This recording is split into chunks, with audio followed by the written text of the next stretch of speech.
नमस्कार, यो news 24 television prime time न्यूजमा स्वागत छ। लोकतन्त्र ल्याउनका लागि हजारौंले बलिदानी दिए। संविधान निर्माणमा पनि देशको लामो समय बर्बाद भएको छ। तर आज यही लोकतन्त्र र संविधानमाथि गम्भीर खेलबाड भइरहेको छ।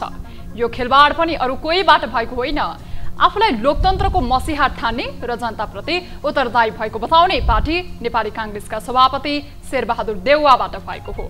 उसो त देउवामाथि प्रजातन्त्र दरबारमा बुझाएको आरोप छँदै थियो।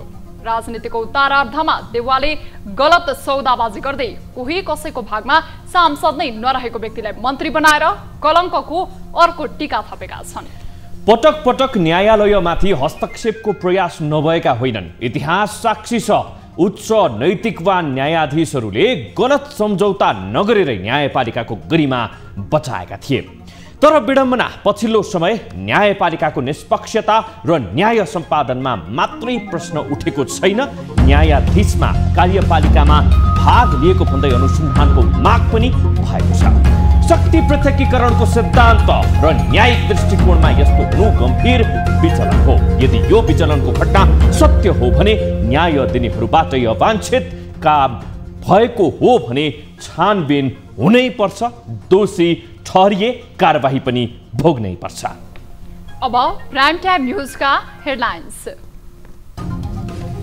कानून व्यवसायीले उठाए प्रधान न्यायाधीश राणाको आचरणमा प्रश्न, मन्त्री परिषदमा भाग लिएको विषयमा छानबिन गर्न माग। यो प्रधान न्यायाधीशले मात्रै यसको जवाफ दिने होइन, सर्वोच्च अदालतको सिङ्गो फुल कोर्टले यसको जवाफ दिनुपर्छ। पार्टीका केही योग्य व्यक्तिलाई मन्त्रीमण्डलमा समेट्न नसकिएको प्रधानमन्त्री देउवाको गुनासो, क्षमतावान नेताहरूलाई पार्टीमा उचित जिम्मेवारी दिने भनाइ।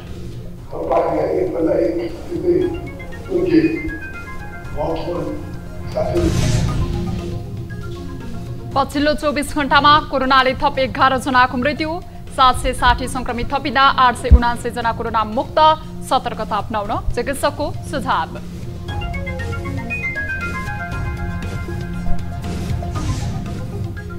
बडा दशैं सुरु भएसँगै बजारमा किनमेल गर्नेको घुइँचो, भिडभाड बढे पनि व्यापार भने न्यून, मूल्य वृद्धिको मारमा उपभोक्ता। के कारणले हो त्यो थाहा भएन। पहिला पनि कोरोना थियो, गाउँको वर्ष राम्रै थियो यसमा योभन्दा। र चौथो संस्करणको एभरेस्ट प्रिमियर लिग एपीएल क्रिकेटको उपाधि चितवन टाइगर्सलाई, फाइनलमा पोखरा राइनोज 4 विकेटले पराजित।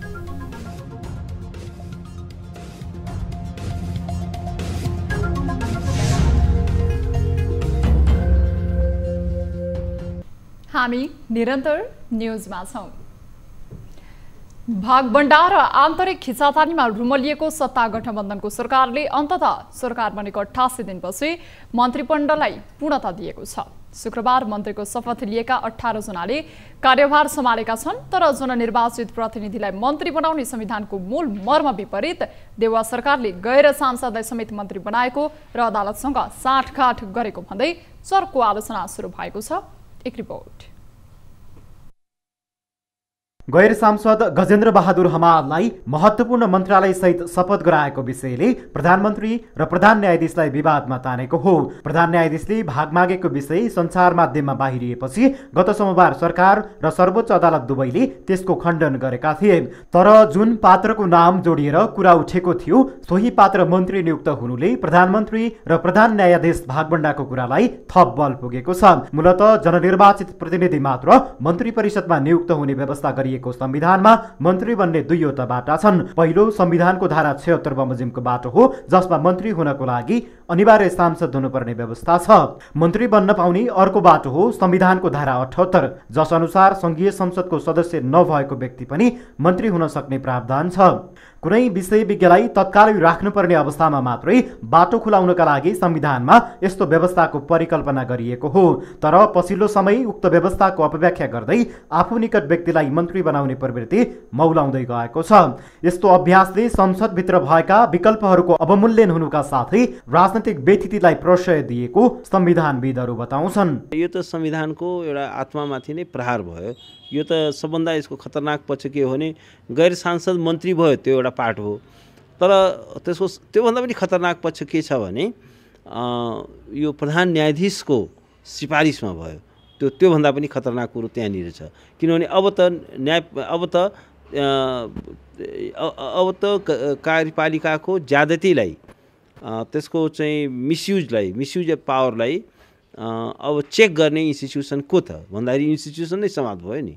पूर्ववर्ती सरकारलाई संविधान मिचेको आरोप लगाएर सडकदेखि सदनसम्म विरोध गरेका गठबन्धन दलहरू अहिले सरकारमा छन्। उनीहरूले संविधानको रक्षा त परेको कुरा एकपछि अर्को गर्दै पूर्ववर्ती सरकारको पच्चा पछ्याइरहेका छन्। सरकारको पछिल्लो कदमले एकातिर कानुनको छिद्र प्रयोग गरेर चोर बाटोबाट मन्त्री बन्ने प्रवृत्तिलाई बढावा दिएको छ भने अर्कोतिर जनमतको अपमान गरेको जानकारहरूको दाबी छ। न्यायालय प्रमुखको जो भन्नु प्रधान न्यायाधीशको, मैले न्यायालयलाई पनि जोड दिँदा प्रधान न्यायाधीशको खास किसिमको सम्बन्ध उहाँसँग छ।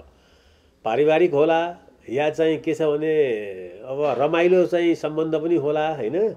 उहाँको दबाबमा अब यसरी सेटिङमा कार्यकारिणी र चाहिँ अब जुडिसियरीको सेटिङमा मन्त्री हुन थाल्यो भने त आम निर्वाचनै नगरे भइहाल्यो नि। आम निर्वाचनबाट चाहिँ जितेर आउने, जनताको बहुमत लिने, मन्त्री हुने जुन चाहिँ लोकतान्त्रिक विधि प्रक्रिया छ यसलाई बन्द गरिदियो। सरकारले कांग्रेसबाट हमाललाई मन्त्री बनाइएको स्पष्टोक्ति दिएको छ, तर पार्टीभित्र थुप्रै योग्य र सक्षम मन्त्रीका दावेदार हुँदाहुँदै पनि हमाल नै मन्त्रीको रोजाइमा पर्नुले भागबण्डाको औचित्य पुष्टि हुन्छ।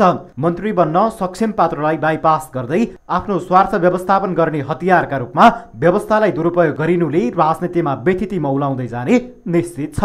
न्यूज 24 टेलिभिजनका लागि क्यामेरामा मदन सापकोटाका साथ TV journalist Upendra psycho report. कानुन व्यवसायीहरूले मन्त्री परिषदमा भाग लिएको भन्दै प्रधान न्यायाधीश जोडेन्द्र शमशेर जबराको न्यायिक आचरणमा प्रश्न उठाएका छन्। प्रधान न्यायाधीश जबराको कोटाबाट गजेन्द्र बहादुर हमाल उद्योग वाणिज्य तथा आपूर्ति मन्त्री नियुक्त भएको विषय उठेकोले अधिवक्ताहरूले यसबारेमा प्रधान न्यायाधीश जबराले प्रश्न पार्नुपर्ने आवाज उठाएका हुन्।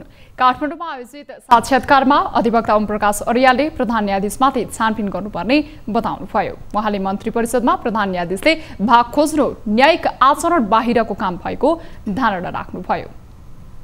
प्रधान न्यायाधीशलाई अब उहाँले अब त्यो प्रवृत्ति अब बोकेर हिँड्ने भइसकेपछि उहाँ न्यायाधीश पदको लागि योग्य हुनुहुन्न, उहाँलाई अदालतमा अब चाहिँ छिर्न दिनुहुन्न भन्ने जुन एउटा चाहिँ हामीले मोटामोटी एउटा चाहिँ निष्कर्ष निकालेका छौँ। उहाँले अब सुध्रिने ठाउँ पनि छैन, किन भन्दा उहाँलाई शङ्काको सुविधा दिने अवस्था पनि रहेन। यहाँ खालि अहिले नियुक्तिको मात्रै कुरा पनि छैन। फेरि त्यस्तै पूर्व महान्यायाधिवक्ता मुक्ति प्रधानले प्रधान न्यायाधीशमाथि प्रश्न उठिसकेकोले यसबारेमा चित्तबुझ्दो जवाफ दिनुपर्ने धारणा राख्नुभयो। उहाँले प्रधान न्यायाधीशको कार्यशैली हेर्दा अहिले उठेको विषयमा शङ्का गर्ने ठाउँ रहेको संकेत गर्नुभयो। प्रधान न्यायाधीशले भन्नु पर्यो म निष्पक्षमै होइन भन्दिनँ। किन भन्दिनँ त भन्दाखेरि कि प्रधान न्यायाधीशमाथि प्रश्न उठिसक्यो। उहाँले चाहिँ अब यो प्रश्नको चाहिँ के छ भने कम्मर कसेर उहाँले स्पष्ट गर्नु पर्यो, चित्त बुझ्दो गर्नु पर्यो। होइन भने जहिले पनि प्रधान न्यायाधीश किन विवादमा बसिरहन्छ। त्यस्तै नेपाल बार एसोसिएसनका कोषाध्यक्ष रुद्रनाथ पोखरेलले अहिलेको सरकारलाई अदालतको मातहतमा रहेको निकायको संज्ञा दिनुभयो। अहिले सबैले अदालतको प्रतिनिधि पनि सरकारमा नियुक्ति भएको भनेर टीका टिप्पणी गरेको भन्दै उहाँले नियुक्ति प्रधान न्यायाधीशको मात्रै प्रतिनिधि नभई सर्वोच्च अदालतको सिङ्गो कोर्टले जवाफ दिनुपर्ने उहाँले बताउनुभयो। यो प्रधान न्यायाधीशको प्रतिनिधि होइन, यो सिङ्गो अदालतको प्रतिनिधि हो। यो प्रधान न्यायाधीशले मात्रै यसको जवाफ दिने होइन, सर्वोच्च अदालतको सिङ्गो फुल कोर्टले यसको जवाफ दिनुपर्छ। र मुख्यतया बिग सिक्सहरू, बिग फाइभहरू, वरिष्ठतम 5जना न्यायाधीशहरू पहिला विभिन्न मुद्दाका बाई प्रडक्टका कुराहरू आएछन्। यो उहाँहरूले गरेको मुद्दाको बाई प्रडक्ट हो। त्यस्तै अधिवक्ता दिनेश त्रिपाठीले न्यायपालिकाको स्वतन्त्रता ध्वस्त भएको भन्दै कार्यपालिका र न्यायपालिका बीच अपवित्र साँठगाँठ देखिएको तर्क गर्नुभयो। उहाँले प्रधान न्यायाधीशमाथि महाभियोगको प्रस्ताव दर्ता हुनुपर्ने बताउनुभयो। प्रधानमन्त्री शेरबहादुर देउवाले मन्त्री परिषद विस्तारमा समेट्न नसकेका योग्य र क्षमतावान पार्टीका साथीलाई उचित जिम्मेवारी दिने बताउनु भएको छ। विश्वेश्वर प्रसाद कोइराला शताब्दी सन्दर्भ पुस्तकको विमोचन गर्दै उहाँले शुक्रबारको मन्त्री परिषद विस्तारमा योग्य साथी छुटेकोमा आफूलाई दुःख लागेको समेत बताउनुभयो। क्षमतावान र योग्य साथीलाई आगामी दिनमा उचित जिम्मेवारी दिँदै जाने बताउँदै उहाँले आफ्नो बाध्यता बुझिदिन पनि आग्रह गर्नुभयो।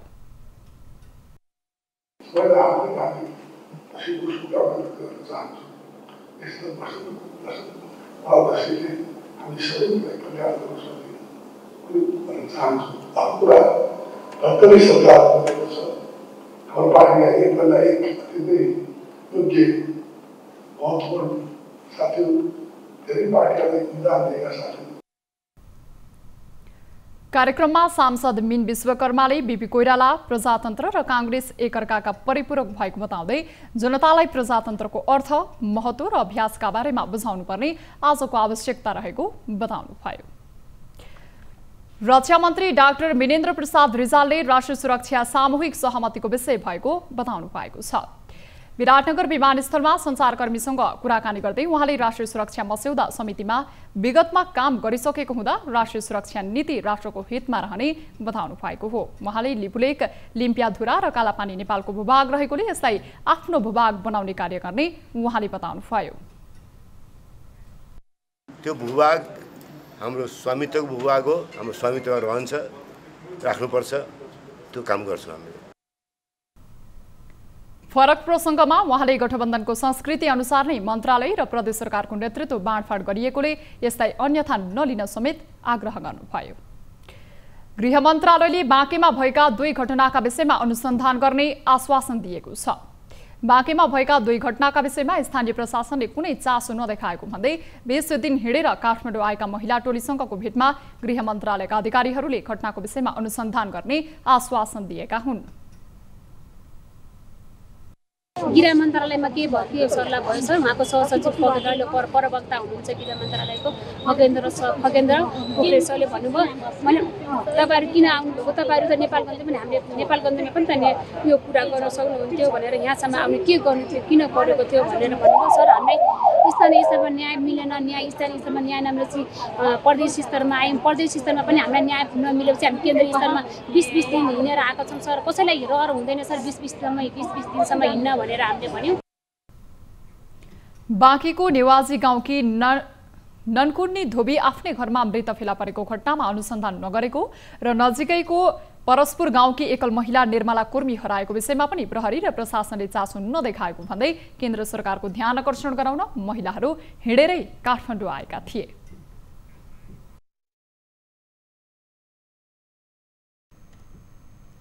हामी निरन्तर न्युजमा छौं। पाउँदा सबै थोक र गुमाउँदा पनि सबै थोकको गतिलो उदाहरण बनेका छन् एमाले अध्यक्ष केपी शर्मा ओली। भाइ फुटे गवार लुटे उखान अहिले नेकपा एमालेका लागि चरितार्थ बनेको छ। कुनै बेला केन्द्रदेखि प्रदेशसम्म सुविधाजनक बहुमतमा सरकार चलाएको एमालेको अहिले भने हात खाली हुने अवस्थामा छ। एक रिपोर्ट। केपी शर्मा ओली नेतृत्वको नेकपा एमालेमा विभाजनको असर अब बागमती प्रदेश र प्रदेश नम्बर 1 मा पनि देखिने भएको छ। गत असार 29 गते बालुवाटारबाट प्रधानमन्त्री ओली बाहिरिएसँगै सुरु भएको विभाजनको असर अहिलेसम्म पनि जारी नै छ। झण्डै 2/3 बहुमत पाएका एमाले अध्यक्ष ओलीलाई सत्ताबाट हटाउन एकीकृत समाजवादी पार्टीको उल्लेखनीय भूमिका रहेको छ। नेकपा एमाले एकातिर र अन्य सबै विपक्षी दलहरू अर्कोतर्फ हुँदा समेत टसको मस नभएको ओली सरकार नेता नेपालको साथ नहुँदा तासको घर जसरी ढल्न पुग्यो। अहिले अवस्था यस्तोसम्म बन्न पुगेको छ कि नेता नेपालको नेतृत्वमा गठित एकीकृत समाजवादी पार्टी सत्तामा सहभागी हुँदै गर्दा एमालेले भने सङ्घ हुँदै प्रदेशसम्म हात धुन परिरहेको छ। एकीकृत समाजवादी पार्टीले प्रदेश नम्बर 1 र बागमती प्रदेश सरकारको नेतृत्व पनि छिट्टै पाउने लगभग निश्चित छ। एमालेका नेताहरूले भने सम्पूर्ण क्षतिको दोष देशी तथा विदेशी शक्तिलाई लगाउँछन्।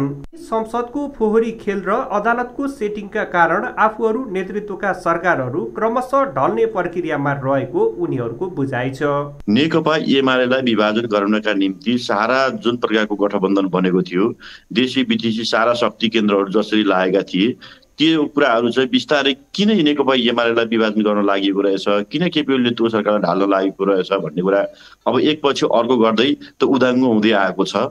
र यस्ता हरकतहरू यसरी निर्माण भएको रहेछ कि आज अदालत समेत विवाद रहित अवस्थामा छैन, प्रधान न्यायाधीश समेत विवाद रहित अवस्थामा छैनन्।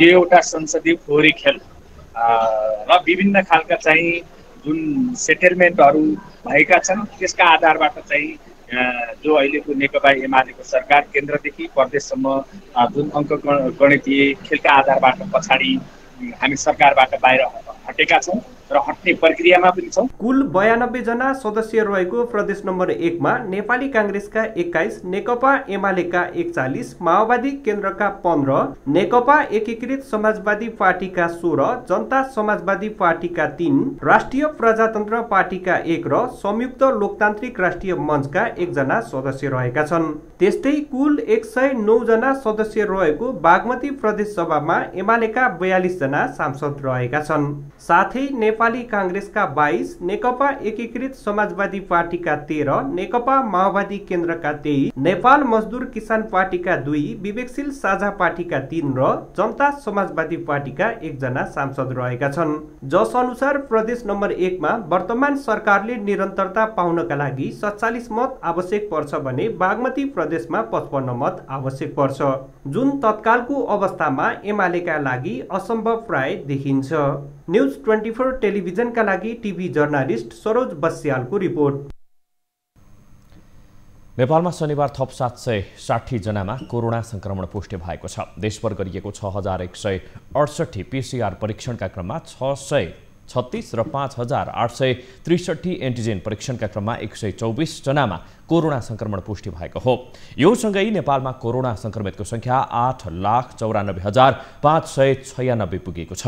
त्यस्तै कोरोनाका कारण थप 11 जनाको मृत्यु भएको छ। हालसम्म नेपालमा 11,221 जनाको कोरोनाका कारण मृत्यु भएको स्वास्थ्य मन्त्रालयले जनाएको छ। त्यस्तै थप 879 सक्रिय संक्रमित कोरोना मुक्त हुँदा हालसम्म नेपालमा 7,75,072 संक्रमित कोरोना मुक्त भएका छन्। हाल 15,340 सक्रिय संक्रमित आइसोलेसन र 236 जना क्वारेन्टिनमा रहेको मन्त्रालयले जनाएको छ। नेपालीहरूको महान पर्व दशैं अन्तर्गत आज तेस्रो दिन मुलुकभरका देवी मन्दिरमा चन्द्रघण्टाको पूजाआजा गरी मनाइएको छ। देवी मन्दिरहरूमा पूजा गर्नेहरूको बिहानैदेखि भिड लागेको थियो। राजधानीका गोहेश्वरी, दक्षिणकाली नक्साल भगवती, भद्रकाली, नेपालगञ्जको बागेश्वरी, सप्तरीको छिन्नमस्ता, धरानको दन्तकाली, पोखराको विन्ध्यवासिनी, डोटीको शैलेश्वरी, बागलुङको कालिका, गोरखाको गोरखकाली, मकवानपुरको चुरिया माई र भुटन देवी लगायतका मन्दिर र शक्तिपीठहरूमा पनि पूजाआजा गरिएको छ। आजको दिन चन्द्रघण्टाको पूजा गर्दा सुख, शान्ति प्राप्ति र वृत्ति विकास हुने मान्यता रहिआएको छ। देवी चन्द्रघण्टालाई माता पार्वतीको सौन्दर्य अवतार मानिन्छ। चन्द्रमा शीतलता र कलाको प्रतीक हुन्। चन्द्र कलाका साथै प्रकृतिको सृजना शक्तिले जगतलाई सुन्दर, समृद्ध र ऐश्वर्यशाली बनाउन देवीको योगदान रहेको शास्त्रहरूमा उल्लेख गरिएको छ। आश्विन शुक्ल प्रतिपदादेखि सुरु भएको दशैं पूर्णिमासम्म परम्परा अनुसार दुर्गा भवानीको पूजा आराधना गरी हर्षोल्लासका साथ मनाइने गरिन्छ। विगतमा दशैं तिहार नजिकै गर्दा लमजुङका ग्रामीण क्षेत्रका बासिन्दालाई रातो माटो, कमेरो र कालीमाटीले घर सिंगार्ने चटारो हुन्थ्यो। टाढा टाढा पुगेर रातो माटो, कमेरो ल्याएर घर रङ्ग्याएपछि बल्ल दशैं आएको आभास हुन्थ्यो। तर पछिल्लो समय लमजुङका गाउँ बस्तीमा यसरी घर रङ्गाउने, सिंगार्ने प्रचलन हराउँदै गएको छ। ग्रामीण क्षेत्रमा पनि सिमेन्ट र कङ्क्रिटका घरहरू निर्माण भएसँगै यो प्रचलन हराउँदै गएको छ। एक रिपोर्ट। विगतमा दशैं तिहार सुरु हुनु अगावै घर रङ्गाउनका लागि रातो माटो, कमेरो र कालीमाटी दिनका लागि यहाँका स्थानीय समूहमा मिलेर टाढा टाढासम्म पुग्थे। ढुङ्गा, माटो, काठको प्रयोग गरी बनाइएका प्राय हरेक घर रातो माटो, कमेरो, कालीमाटीले लिपोत गरी चिटिक्क रङ्ग्याइन्थ्यो। रातो माटो ल्याइन्थ्यो, कमेरो ल्याइन्थ्यो, कालीमाटी ल्याइन्थ्यो, पोतिन्थ्यो। अब अहिले चाहिँ गाउँ गाउँमा पनि अब घर बनाइयो, सिमेन्टी लगाइयो, अब अनेक रङ ल्याएछन्, त्यो रङ लगाइए। अहिले ग्रामीण क्षेत्रमा समेत धमाधम सिमेन्ट लगायतका निर्माण सामग्री प्रयोग गरी घर लगायतका अन्य भौतिक संरचना बन्ने गरेका छन्। बजारमा सजिलै थरी थरीका रङ पनि आउन थालेका छन्। त्यसैले पनि विगतमा जस्तो रातो माटो, कमेरोले घर लिपोत गर्ने प्रचलन हराउँदै गएको छ। रातो माटो, कमेरो लगाइन्थ्यो। अहिले चलन हराउँदै आयो। बजारमा रङ आयो, चलाउन हराउँदै आयो पोत्नलाई। अब हाम्रा मौलिक संस्कृतिसँग जोडिएका विगतका प्रचलन हराउँदै गएकोमा पुराना पुस्ता भने चिन्ता व्यक्त गर्दछन्। आधुनिकता अहिलेको आवश्यकता भए पनि मौलिक कला, परम्परा, संस्कृतिको संरक्षणमा पनि जुट्नुपर्नेमा उनीहरूको जोड छ। न्यूज 24 टेलिभिजनका लागि लमजुङबाट टिभी जर्नलिस्ट श्याम शीतल परियारको रिपोर्ट। न्युजहरू अझै बाँकी छन्। यो समय हो लाइफ बोय हात धुने ब्रेकको।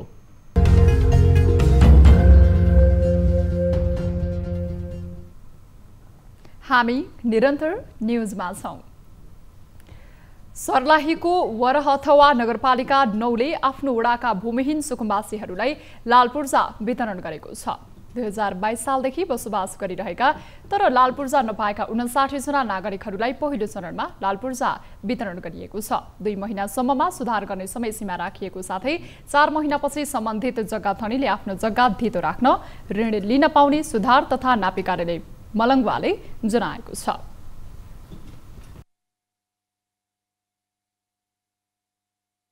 एक 120 दिनपछि चाहिँ बल्ल नापी कार्यालयले चाहिँ माध्यमिक कार्यालयलाई चाहिँ श्रेष्ठता हस्तान्तरण गर्नेछ। त्यस पश्चात मात्र जग्गा धनीले चाहिँ आफूसँग भएको जग्गाको चाहिँ किनबेच गर्न पाउने भए, त्यसलाई आफ्नो कसरी हुन्छ, अब भित्र राखेर हुन्छ कि कसरी हुन्छ, त्यसलाई सम्पूर्ण अधिकार उहाँलाई पाउने भयो बल्ल। सुकुम्बासी जस्तै बसेका र जग्गा धितो राखेर पनि केही गर्न नपाएको स्थानीयले लाल पूर्जा पाएपछि खुसी भएका छन्। करिब 56 वर्षपछि ऐलानीमा जोतभोग गरेर बसिरहेको थियौँ। आज 56 वर्षपछि हामीले लाल पूर्जा आएकोमा धेरै धेरै खुसी छौँ। वरहथवा नगरपालिकामा सुकुम्बासी भूमिहीन तथा अव्यवस्थित बसोबास गरिरहेको नागरिकहरूको संख्या करिब 400 रहेको छ।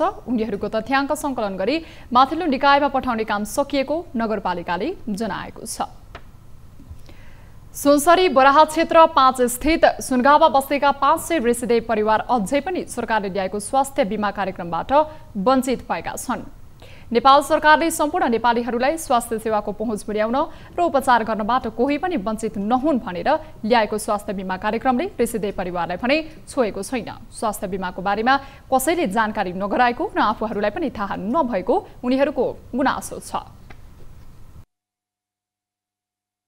उपचारको लागि स्वास्थ्य बीमा गरेको छ भने अलिकति केही सुविधाहरू पाउने अलिक राम्रो हुन्छ। स्वास्थ्य बीमा भने त्यो पैसाहरू राख्ने होला, वर्ष उयो आफूले बिमारी पर्दाखेरि त्यतिखेर उयो गर्नु होला नि। रेसिडेन्ट परिवारले गएका प्रदेश 1 का सांसदहरूलाई आफूहरूले राज्यबाट पाउने कुनै सुविधा नपाएको गुनासो गरेपछि सांसदहरू नै अवलोकनमा पुगेका छन्। कोरोनाबाट हामीले पाउने सुविधा प्राप्त पाएनौँ, स्वास्थ्यको क्षेत्रबाट पनि हामीलाई उपेक्षा गरियो भन्नुभयो। यो अत्यन्त आत्मसात भएको छ। हामी द्रवीभूत पनि भएका छौँ, दुखी पनि भएका छौँ। सरकारले ल्याएको रोजगार कार्यक्रमले पनि रेसिडेन्ट परिवारलाई समेट्न नसक्नु दुःखद पक्ष भएको सांसदको भनाइ छ।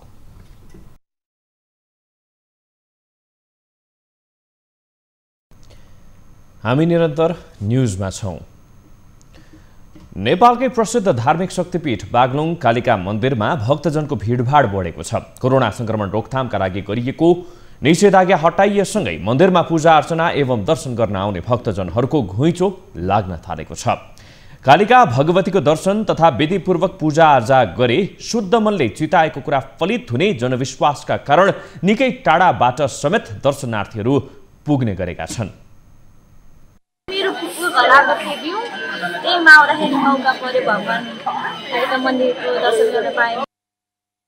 निषेधाज्ञाका कारण लामो समयदेखि बन्द मन्दिर महान चाड विजया दशमीका बेला खुलेपछि काठमाडौँ, पोखरा, चितवन, स्याङ्जा, म्याग्दी लगायत जिल्लाहरूबाट दर्शनार्थीहरू आउन थालेका छन्। राम्रोसँग गर्नु छ। पुलिस भाइले पनि राम्रो तरिकाले बद्ध रूपले चाहिँ लाइन लगाइनु भएको छ। हामीले पूजा सभामा हाम्रो मूल गुरु भएको नाताले मैले विधि विधान अनुसार मैले जाने बुझेकोसम्म उहाँलाई सहज उपचार गर्नलाई खुसियाली साथ मैले चाहिँ आज पूजा गरेँ आएँ। कालिका भगवती मन्दिरमा पूजा गर्न आउने दर्शनार्थी वात्तै बढेको हुँदा स्थानीय प्रशासनसँग समन्वय गर्दै व्यवस्थित रूपमा दर्शन गर्ने प्रबन्ध मिलाएको मन्दिर व्यवस्थापन समितिले जनाएको छ। कोरोना संक्रमणको जोखिम कायमै रहेकोले मन्दिर परिसरमा स्वास्थ्य सुरक्षा मापदण्ड कायम गर्नका लागि जनचेतनामूलक बोर्डहरू राखिएको छ भने मास्क समेत वितरण गर्न थालिएको छ। चाडपर्वका बेला भित्री तथा पुरानो बजारमा हुने व्यस्तता पछिल्लो वर्ष कम भए पनि अहिले उस्तै बनेको छ। कोरोना महामारीका समयमा पनि महँगो भाडा तिरेर बसेका व्यापारीहरूलाई अवस्था सामान्य बन्ला अनि आफ्नो व्यापार पनि होला भन्ने आशा पलाउन थालेको छ। तर चाडपर्वको समयमा पनि राम्रो व्यापार नहुँदा भने उनीहरू केही हतोत्साहित बन्न थालेका छन्। एक रिपोर्ट। नेपालीहरूको महान पर्व दशैं सुरु भएसँगै बजारमा किनमेल गर्नेको खुइँचो नै लागेको छ। कोरोना संक्रमणको व्यवस्था गर्दै किनमेलमा निस्किएका सर्वसाधारणलाई देख्दा मनरङ्गिए व्यापार हुने आशमा व्यापारीहरू छन्, तर नतिजा अपेक्षित छैन।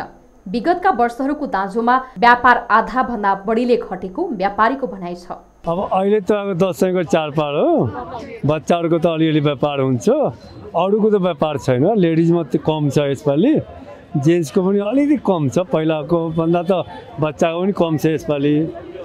अब के कारणले हो त्यो थाहा भएन। पहिला पनि कोरोना थियो, गएको वर्ष राम्रै थियो यसमा योभन्दा।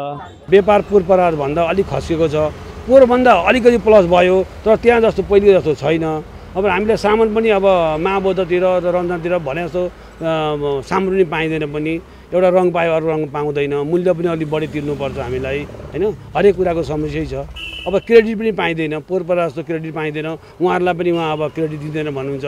क्यासैबाट पनि सामान ल्याउनु खरिद गर्नु पर्ने हुन्छ। अब व्यापार यहाँ घट्दो छ होइन, समस्या छ हामीले सबै कुराहरू। यता उपभोक्ताको पनि अवस्था उस्तै छ। बजारमा लत्ता कपडा किनमेल गर्न निस्केका उपभोक्ताहरू चर्को मूल्य वृद्धिको मारमा परेका छन्। गत वर्षसम्म 2 जनालाई किन्न पुग्ने पैसाले यसपालि 1 जनालाई पनि नसकिएको उपभोक्ताको गुनासो छ।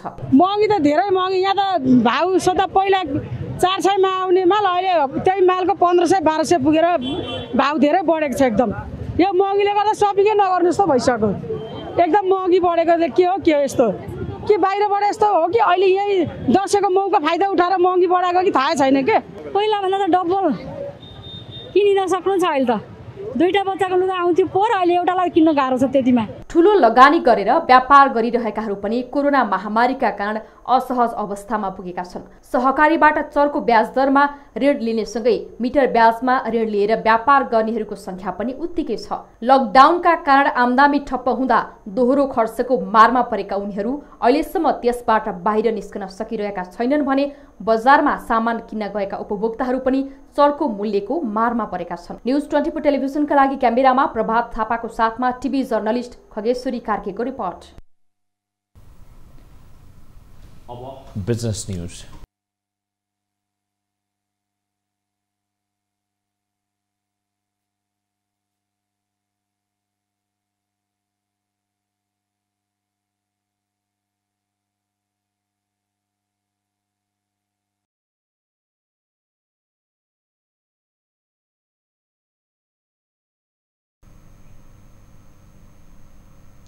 न्युजहरू अझै बाँकी छन्। यो समय हो लाइफ बोय हात धुने ब्रेकको।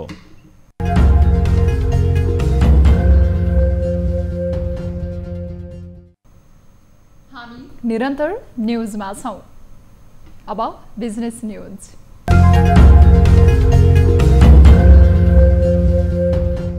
दशैं तिहार जस्ता चाडपर्वका लागि सुपथ मूल्य पसल सञ्चालन गर्दै आएको खाद्य व्यवस्था तथा व्यापार कम्पनी लिमिटेडले यस वर्षको दशैंका लागि खसी र बोकाको मूल्य प्रति केजी 640 रुपियाँ तोकेको छ। कम्पनीले काठमाडौँको थापाथली स्थित आफ्नै कार्यालय परिसरमा प्रति केजी 650 रुपियाँ मूल्यमा बिक्री गर्ने तय गरेको खसी बोकाको मूल्य दशैंका लागि प्रति केजी 10 रुपियाँ छुट दिएर 640 रुपियाँमा बिक्री वितरण थालेको हो। कम्पनीले हाल 2000 खसी बोका बिक्रीका लागि ल्याएको छ।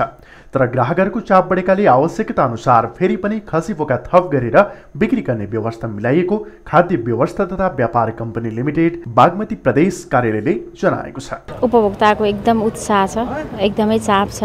अनि हामीले यो भिडलाई चाहिँ कसरी व्यवस्थापन गर्ने, अब यो कोरोनाको पनि अलिकति डर भएको हुनाले यसलाई पनि यो चेन पनि अझै ब्रेक भएको छैन हैन।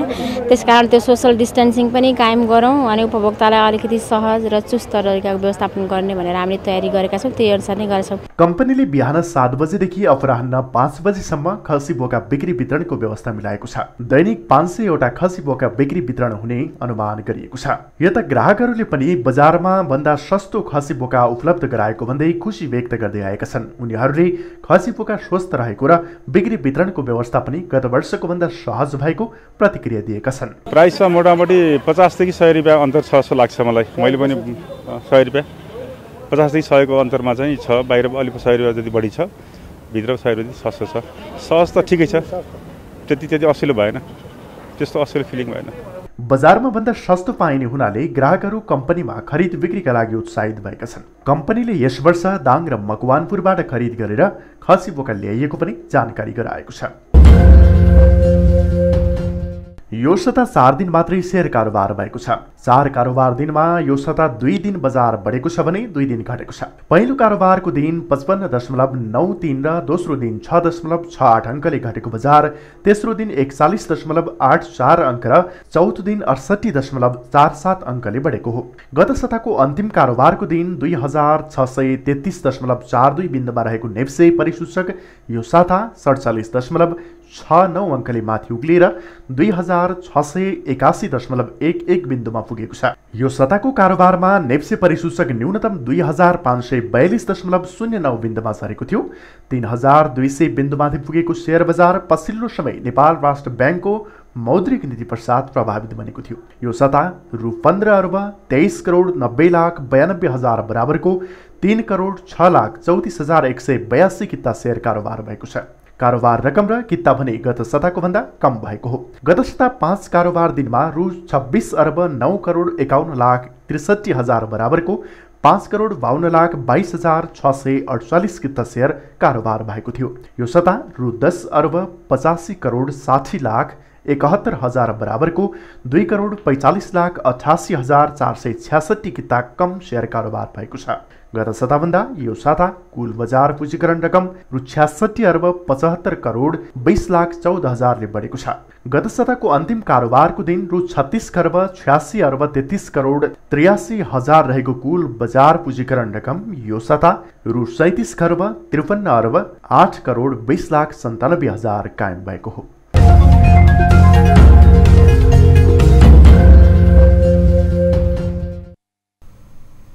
अब स्पोर्ट्स न्यूज।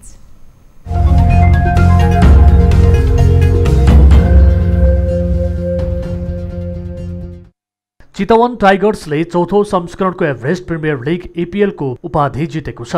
ट्यु क्रिकेट मैदानमा शनिबार भएको फाइनलमा पोखरा राइनोजलाई 4 विकेटले हराएको हो र यो सँगै चितवनले पहिलो पटक एपीएलको उपाधि जित्यो। पोखराले दिएको 112 रनको सामान्य लक्ष्य चितवनले 15 ओभर 5 बलमा 6 विकेट गुमाएर पूरा गर्यो। चितवनको जितमा भीम सार्कीले 63 रनको अर्धशतकीय इनिङ्स खेले। यस्तै दिलीप नाथले 18 रन जोड्दा राजेश पुलामीले 14 रन बनाए। यता बलिङतर्फ पोखराका किशोर महतोले 4 विकेट लिँदा नन्दन यादवले 2 विकेट हात पारे। यसअघि टस हारेर पहिले ब्याटिङ गरेको पोखराले 17 ओभर 5 बलमा अल आउट हुँदै 111 रन बनाएको थियो। पोखराका लागि असेला गुणारत्नले सर्वाधिक 34 रन बनाए। रिचार्ड लेवीले 26 रन जोड्दा विपिन रावलले 17 रन बनाए। कप्तान विनोद भण्डारीले 22 रन बनाए। पोखरालाई सस्तैमा रोक्न चितवनका कमल सिंह ऐरीले 4 विकेट लिए। उनले मात्र 20 रन खर्चिए। यस्तै करिम जनत र सकुगे प्रसन्नले 2-2 विकेट हात पारे। सोमपाल कामी र सागर ढकालको नाममा 1-1 विकेट रह्यो। उपाधिसँगै चितवनले 50 लाख प्राप्त गरेको छ। उपविजेता बनेको पोखराले 15 लाख हात पारेको छ। चितवन टाइगर्सका स्पिनर सागर ढकाल चौथो संस्करणको एभरेस्ट प्रिमियर लिगको सर्वोत्कृष्ट खेलाडी चुनिएका छन्। सागर लिगमा सर्वाधिक विकेट लिने बलर हुन्। उनले प्रतियोगिताभर कुल 15 विकेट हात पारे। चितवनकै कमल सिंह ऐरीले डेयर टु ड्रिम अवार्ड पाएका छन्। कमलले 7 खेलमा 12 विकेट हात पारेका थिए।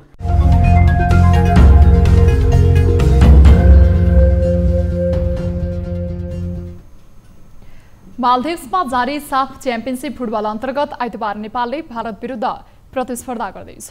नेपाल र भारत दक्षिण एसियाली फुटबलका 2 कट्टर प्रतिद्वन्दी हुन्। यी 2 छिमेकी देशबीचको प्रतिस्पर्धामा खेलाडीदेखि समर्थकसम्मलाई प्रतिष्ठा र राष्ट्रवादको भावनाले निर्देशित गरेको हुन्छ। विगतमा भारत विरुद्ध धेरै पटक मैदान उत्रिएका नेपाली खेलाडीहरूले पनि अन्य देशहरूको तुलनामा भारत विरुद्धको खेल सधैँ विशेष हुने गरेको स्मरण गरेका छन्। एक रिपोर्ट। नेपाल र भारत बीचको फुटबल प्रतिस्पर्धा चाहे मैत्रीपूर्ण नै किन नहोस् त्यो प्रतिस्पर्धात्मक नै हुने गर्छ। गत भदौमा घरेलु मैदान दशरथ रङ्गशालामै भएको मैत्रीपूर्ण खेलमा पनि यी दुवै देशका खेलाडीहरू बीच मैदानमा बेला बेला तनावको स्थिति सृजना भयो। जब दुई देशका खेलाडी मैदान उत्रन्छन् राष्ट्रवादको भाव समेत मैदानमै झल्किने गर्छ। नाकाबन्दी, सीमा विवाद लगायतका प्रकरणले नेपाली मनोविज्ञानलाई धेरै हदसम्म एन्टी इन्डियन बनाएको छ। आज मात्र होइन, इतिहासकालदेखि नै दुई देश बीचको खेलको रोमाञ्चकता र आकर्षण बिल्कुलै फरक बन्दै आएको छ। पूर्व कप्तान राजु काजी स्वाक्यले दुई देश बीचको उतार चढावपूर्ण राजनीतिक सम्बन्धको सादृश्य फुटबल मैदानमा पनि झल्किने गरेको बताउँछन्। भारतसँग खेल्दा चाहिँ हामीलाई अर्को एउटा स्पिरिट आउँछ क्या, त्यो एउटा राजनीतिक कारणले हुनसक्छ। यहाँ हामीलाई चाहिँ हरेक कुरामा चाहिँ अलिकति दबदबा भन्न, हरेक कुरा चाहिँ इन्डियाले चाहिँ हामीलाई पोलिटिकल उसमा चाहिँ त्यो कारणले गर्दा पनि होला हामी चाहिँ अब नेपालमा खेल्दा पनि हेर्नुहोस् यति पब्लिकहरू आउँछ होइन, इन्डियाको एगेन्स्ट अरूको आउँदा त्यति साह्रो हुटिङ हुँदैन, त इन्डियासँग हुँदाखेरि हामीलाई यति हुटिङहरू हुन्छ होइन। पूर्व कप्तान स्वाक्यले नेपाली टोलीबाट सन् 1984मा खेलाडीका रूपमा, 1993मा कप्तानका रूपमा र 2016मा प्रशिक्षकका रूपमा सागमा स्वर्ण जितेका छन्। उनी 1993मा बङ्गलादेशमा सम्पन्न दक्षिण एसियाली खेलकुद सागमा भारत विरुद्धको फाइनल खेललाई यसरी स्मरण गर्छन्। झन् 23 वर्षपछि चाहिँ हामीले इन्डियालाई चाहिँ हामीले हराउँदाखेरि त्यो क्षण चाहिँ हामीलाई किन इम्पोर्टेन्ट छ भन्दाखेरि साफ गेममा कुनै पनि इभेन्ट्समा गोल्ड मेडल छैन। लास्टमा हामी फुटबल थियो त्यो पनि इन्डियासँग होइन, तर इन्डियालाई हामीले जित्दाखेरिको त्यो गोल्ड मेडल जित्दाखेरि त्यो त हामीले वर्ल्ड कप जिते जस्तै भएको थियो। त्यो होला चाहिँ त्यो एउटा ठुलो मेमोरी हो त्यो चाहिँ हामीलाई चाहिँ। भारत विरुद्धको खेल सधैँ प्रतिष्ठाको लडाई बन्ने गरेको अनुभव पूर्व खेलाडीहरूको छ। इन्डियासँग खेल्नु र अरू देशहरूसँग खेल्नु त्यो भित्रबाट एउटा इनर्जी छुट्टै प्रकारको आउँछ। त्यसले गर्दाखेरि चाहिँ खेलाडीहरूमा पनि हामी खेल्दा पनि अहिलेको खेलाडीहरूमा पनि त्यो भावना चाहिँ अटोमेटिकली आउने रहेछ कि। त्यसले गर्दाखेरि हामी खेल्दा पनि त्यही हुन्थ्यो, अरूसँग हारे तापनि इन्डियासँग चाहिँ नहारौँ भन्ने भावना चाहिँ हामीलाई चाहिँ के हुन्छ, नेपाल र इन्डिया भन्ने बित्तिकै राइभल टिम हो होइन, त्यो कारणले गर्दा फेरि इन्डियासँग खेल्ने गेम हो भन्ने बित्तिकै नेपालीहरूलाई चाहिँ अलि अर्कै खालको भाइब चाहिँ आउँछ क्या। त्यो कारणले गर्दाखेरि नि हरेक सब च्याम्पियनसिप होस्, अरू एसियन क्वालिफाइङ राउन्ड हरेक म्याचमा चाहिँ इन्डिया भन्ने बित्तिकै हामीलाई चाहिँ अलिकति त्यो टिमलाई चाहिँ जित्नुपर्छ भन्ने एउटा भावना हुन्छ। भारत दक्षिण एसियाली फुटबलको महारथी नै हो, तर नेपाली टोलीले उसलाई सधैँ गतिलो चुनौती दिने गरेको छ। नेपाल 7 पटक साफ च्याम्पियनसिपको उपाधि जितेको भारतलाई आइतबारको खेलमा पराजित गर्ने दाउमा हुनेछ। छोटो समयमा नेपाली फुटबलमा चर्चामा रहेका मुख्य प्रशिक्षक अब्दुल्लाह अलमुताइरीको प्रशिक्षणमा सुखद नतिजा पस्किरहेको नेपाली टोलीमा सकारात्मक परिवर्तन पक्कै आएको छ र यही जोश र जागरलाई निरन्तरता दिँदै भारतमाथि जित निकाल्ने नेपालको दाउ छ। तर भारत पनि पुरानै लयलाई कायम राख्दै सधैँझै नेपालमाथि हावी हुने लक्ष्यमा छ। यस हिसाबले नेपाल र भारत बीचको रोमाञ्चक प्रतिष्ठाको लडाई फेरि एकपटक आइतबार मालदिप्सको मालेमा देख्न पाइनेछ। न्युज 24 टेलिभिजनका लागि क्यामेरामा विनोद बजगाईका साथमा टिभी जर्नलिस्ट पिम गुरुङको रिपोर्ट। अब 24 वेदर अपडेट।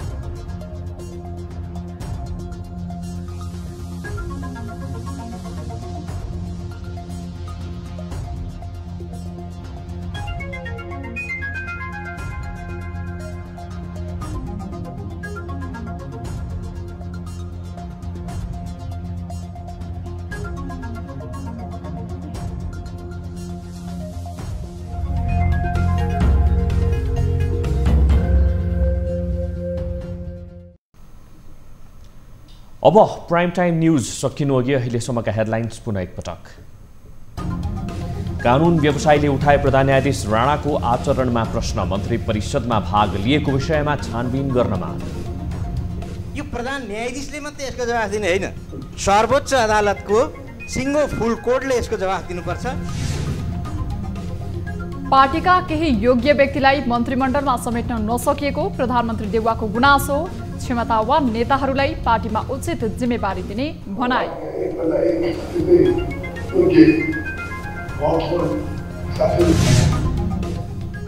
पछिल्लो 24 घण्टामा कोरोनाले थपे 11 जनाको मृत्यु, 760 संक्रमित थपिँदा 899 जना कोरोना मुक्त। सतर्कता अपनाउन चिकित्सकको सुझाव।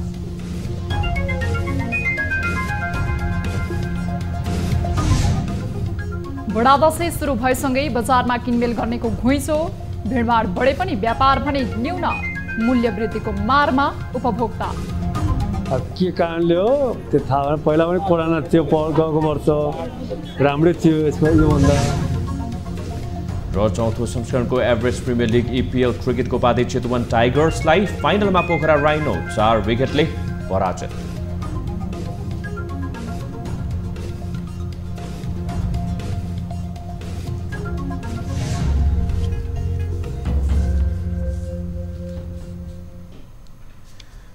प्राइम टाइम न्यूज अहिलेलाई यति नै। जाँदा जाँदै ताली र गालीका लागि हामीले सोधेको प्रश्न, कांग्रेसले भारतीय जनता पार्टीसँग भाइचारा सम्बन्ध स्थापित गर्ने भएको छ। नेपालका दलहरूले छिमेकी मुलुकका दलहरूसँग सम्बन्ध स्थापित गर्नुलाई के भन्नुहुन्छ? ठिकै हो, सम्बन्ध राख्नुपर्छ भन्नेले तालीमा र गलत हो, मुलुकको स्वार्थ सम्बोधन हुँदैन भन्नेले गालीमा भोट गर्नुहोला। हाम्रो पात्रको एपमा गएर ताली र गालीका लागि भोट गर्न सक्नुहुनेछ। थप न्यूजका लागि हाम्रो वेबसाइट www.news24nepal.com हेर्नुहोला।